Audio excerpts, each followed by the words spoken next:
呢週法庭新聞重點同樣落喺黎智英違反國安法審訊超過136日，繼續由控方質詢嘅案件，以及92簽極端恐怖組織懷疑涉及明愛醫院、深圳灣口岸及港鐵羅湖站3宗爆炸品案嘅過百日聆訊，亦有支聯會涉顛覆國家政權案嘅重新編排開審日期，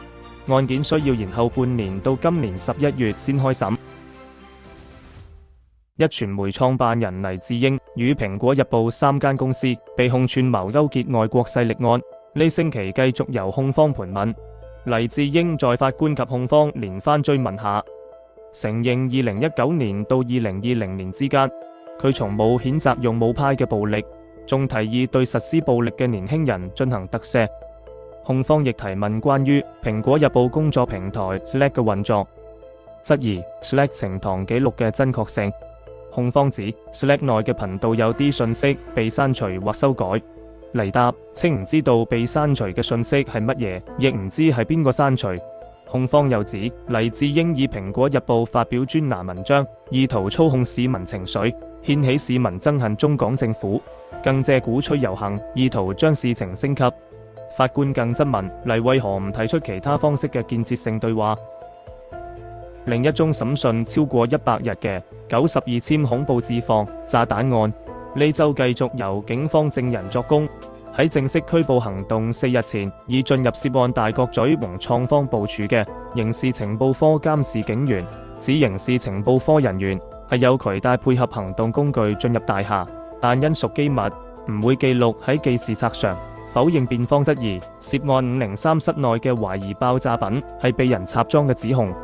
行動當晚拘捕第7類被告張卓琪嘅警員作供說，將被捕後進行咗5次錄影會面，喺警戒下供稱首被告何卓維與第4被告張家俊有份參與整炸彈。另外，開業38年，舊年9月宣布暫時全線結業嘅本地連鎖健身及美容中心舒適寶旗下尖沙咀分店公司，早前遭領展入稟高等法院申請清盤，領展代表19日於庭上稱仍未收到舒適寶一方嘅回應。聆案官林澤銘遂於舒適寶一方缺席下，指稱其清盤呈請基於租約，頒下清盤令。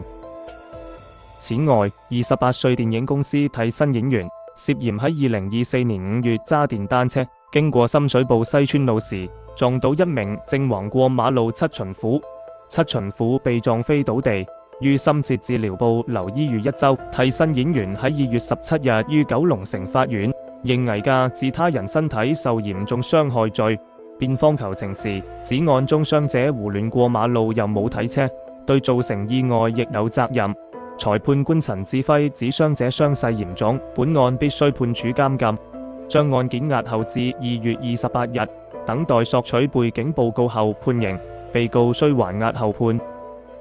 呢個星期嘅法庭重點案件講到呢度，下週再會。